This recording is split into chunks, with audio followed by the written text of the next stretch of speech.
country. Well done. Well, we now come to a key part of the business of this morning before we go into coffee.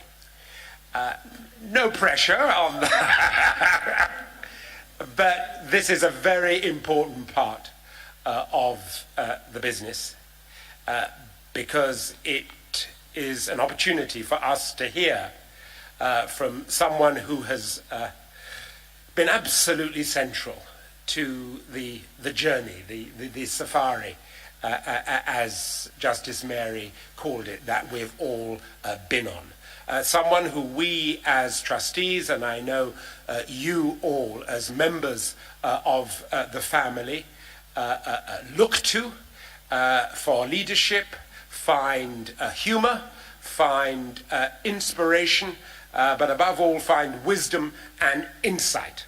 Of course I'm talking about John May. Who else could it be? So let's give our Director General a great big round of applause. Come up. Oi, oi.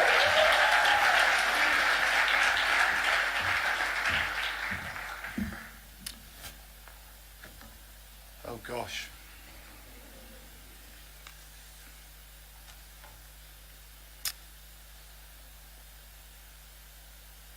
Your Royal Highness, Honourable Ministers, Trustees, Fellows and the International Council, the Board and Executive Director of the Head of State Award, Forum delegates, distinguished guests, my lords, ladies and gentlemen, and because we're in Africa, all protocols duly observed. I think, Henry, I speak on behalf of us all when I say that it is a delight for us all to be here in Ghana.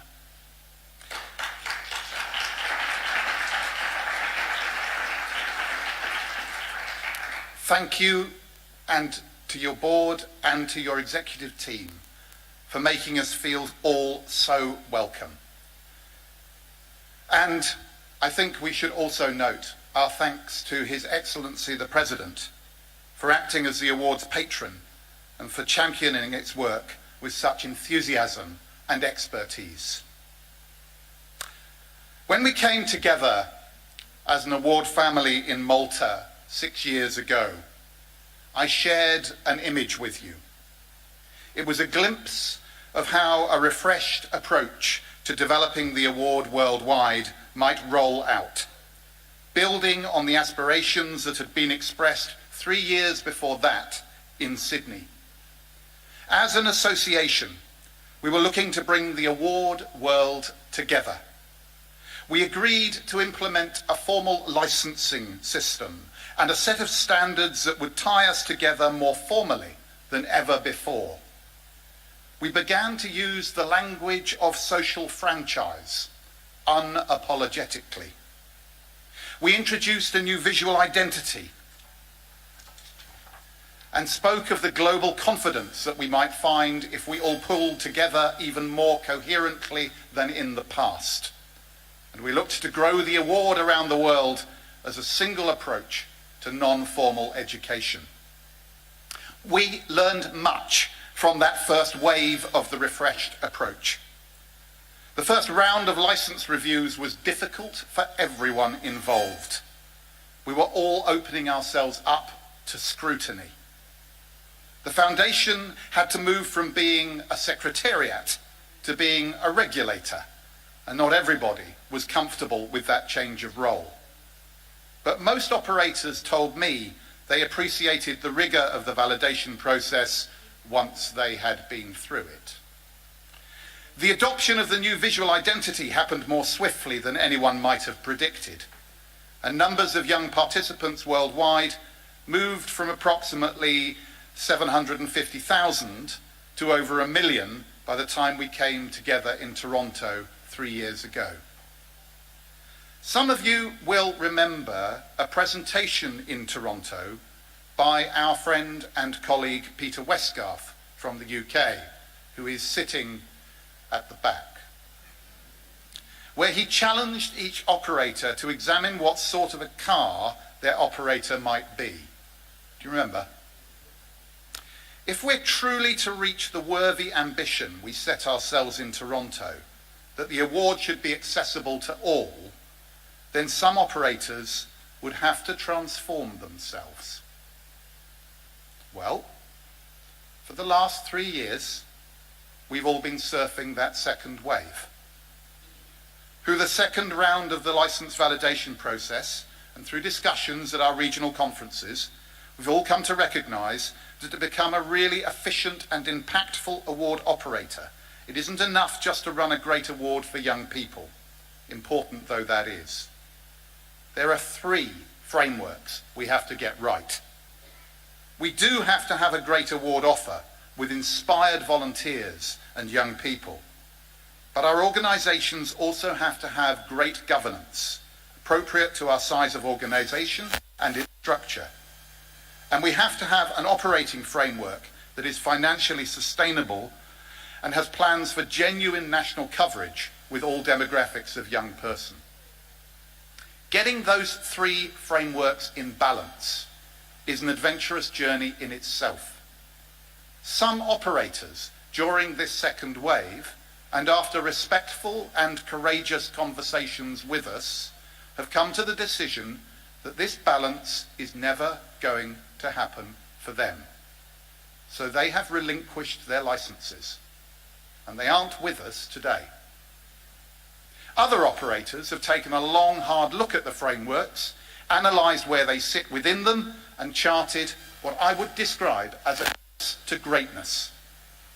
Sub-licensing has begun where it never existed, ensuring that the quality of programme delivery is more consistent.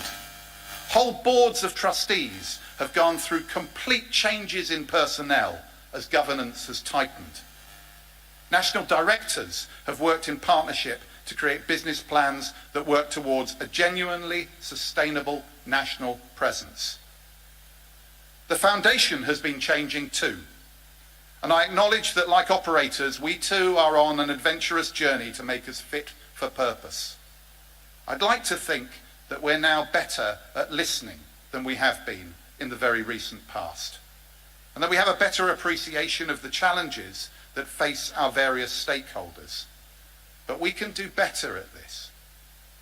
We've got a staff team now that has real expertise in important areas for the association as a whole: digital, comms, fundraising, people development, programme, accounting and finance. And that expertise is being shared more and more with association constituents, rather than just being used to service the centre of what might otherwise be seen as a self-serving bureaucracy. We've all learnt that implementation is hard, but worthwhile. Let me take digital as just one example. And if I may, perhaps I could pay tribute to all those in the association who have helped us on this particular journey. Australia, the Czech Republic, Yogesh and his team at Award House, our amazing developers, and the brave early adopters of the system who have shown us how important digital is to the future of the award. The rollout of ORB tells us that we have a great tool that's been welcomed by young people particularly. You only have to view the comments in the Apple Store and Google Play Store online to see just how much they like the app. But we didn't get its initial support right. We've got more to do to create a truly joined-up service for users, which harnesses the skills of all of us involved at various points in the support process. Because this is an association tool. It's meant to be owned and funded by all of us in partnership.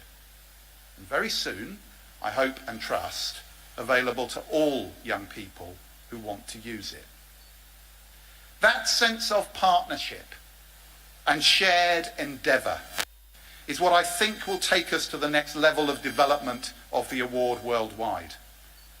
Together over the past 3 years, we in this room have developed an association strategy, one that binds us all together whilst recognising that each of us will have our own individual strategies to follow as well.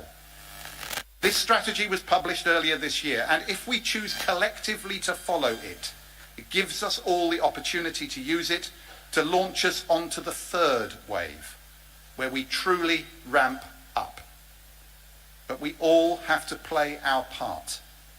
We have to develop and implement our own strategies, but we have to act in concert well. Numbers have continued to grow over the last 3 years. Participation now stands at around 1.3 million young people. Now we're getting the systems and the frameworks properly in place. It's time to prepare to take the next great leap. There are 1.8 billion young people aged 10 to 24, aged 14 to 24 in the world today. The largest youth generation in history. They don't all need the award, of course, but we know that it can help them find their purpose, passion, and place in the world. As operators of the award, we have a responsibility to help young people equip themselves with skills and confidence for life, to measure the impact of what they're doing, and to celebrate their achievement. On an individual level, this can make a transformational difference to a young person's life. On a collective basis, it has the power to bring significant change to wider society. Every day, award participants, in partnership with their award leaders and local communities, are quietly delivering, usually without knowing it, the UN's Sustainable Development Goals. I do not believe it is hubris to claim that as award operators, we have it in our power to make a massive contribution to the protection of our planet and the bringing of an end to poverty. As award operators, as an association. And I think it's worth mentioning that at the Foundation, we too understand what it's like to be an award operator. The number of international award centres has increased substantially over recent years, partly because of the growing spread of the international schools network around the world, including in those countries where we don't yet have a national award operator, and partly because we've had to service award units in countries where the operating licence has been passed back temporarily to the Foundation. But our aim remains to ensure that each country that's able to do so has its own national operator. But experience shows that it takes time to identify that right operator, one that's genuinely committed to getting all 3 frameworks in place. So we're delighted to see that things are now moving forward properly in Indonesia, that a licence is soon to be presented to our friends in Bahrain, and that Slovakia has shown that with all 3 frameworks properly balanced, amazing things can happen for the young people of a country. And the United States of America is now very firmly in great hands. Opening in new countries can be a shared association endeavour, and I'm most grateful to the national operators that have offered to take on responsibility for supporting development in partnership with the Foundation for the future. I hope that before our next forum, I'll be able to bring you news of further exciting growth in the Pacific Islands, the Balkan states, South America, and the Republic of China, each project undertaken in partnership. Last night, you saw the World Ready film that so many of you have contributed towards. And I know that many of you in this room have teams of staff and volunteers at home engaged in launching the World Ready message this morning. We've always been good about telling the story of the award within the award family. You only have to put a group of award holders in a room together to see them immediately swap stories with each other of skills learned, communities changed, and expeditions completed against the odds of wind, rain, extreme heat, or rampaging animals.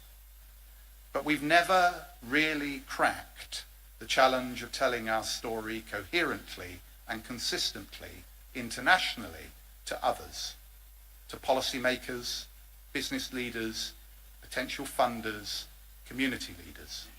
or to harness the voices of those who've done the award to do that for us. Well, World Ready can do that. It invites our operating partners to recognise the place of the award in their work and challenges everyone to see the true relevance of non-formal education and, by extension, the award. This isn't a quick fix campaign. It's a deliverable for our association strategy that will build over time, giving us the tools to make a noise about our relevance to young people, to teachers and youth workers, to employers, to society. How you choose to use it is up to you.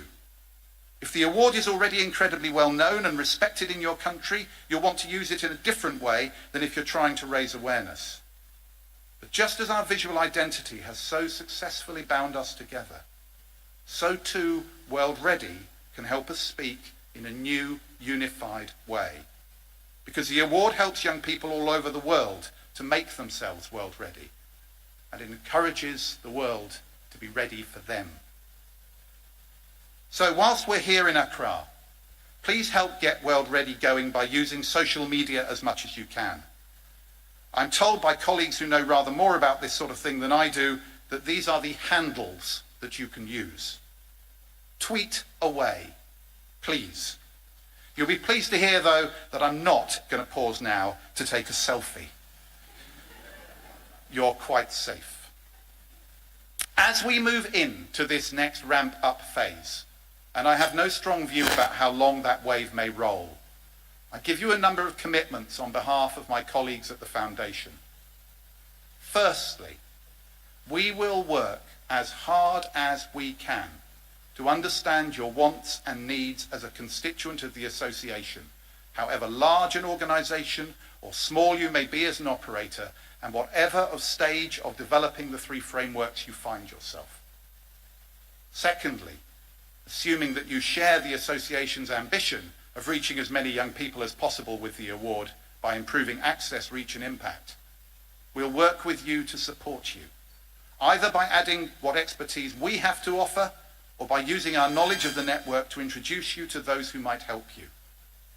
And thirdly, we will work tirelessly on your behalf with those who want to bring resources to the endeavour, and we will work tirelessly also on your behalf to ensure that those resources are shared equitably and with a focus on growth. Your Royal Highness, ministers, my Lord, ladies and gentlemen, all of us in this room have chosen to be part of a noble endeavour to help young people equip themselves for adult life, to be world ready. We understand how we can do that as an association. We have the tools to do it, and we're working to improve those we have and develop more. It's now time to ramp up our access, our reach, and our impact across the globe, with courage, a cool business head, and the commitment to what is right. 1.8 billion young people are waiting for us to do so, and we cannot, must not, will not fail them.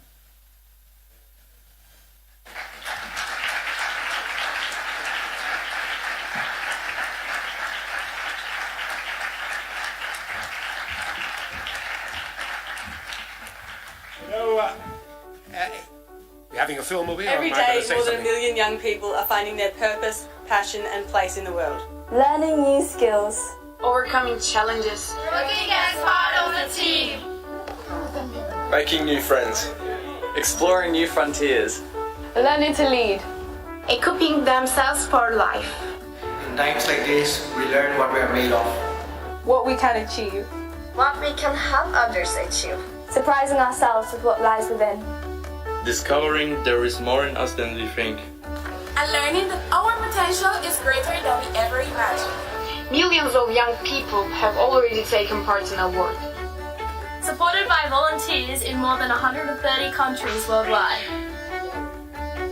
To inspire and enable young people to ready themselves for the future. To help them believe in the power of their potential. to create meaningful change in the communities and beyond. To become citizens of this world, standing shoulder to say, I am world ready. मैं दुनिया के लिए तैयार हूँ. I am world ready. Je suis prêt pour le monde. I am world ready. I am world ready. Jestem gotowa na świat. Estoy lista para el mundo. I am world ready. 我准备好了. I'm world ready. I'm world ready. I'm world ready. I'm world ready. Are you? How was your world made you world ready? Share your story today at #WorldReady. I am world ready. I'd like to repeat it again from the World Highest Peak Mount Everest. I am world ready.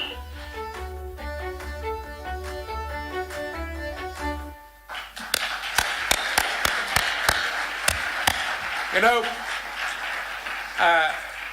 great film, John. But you know, John May is the best sort of director general.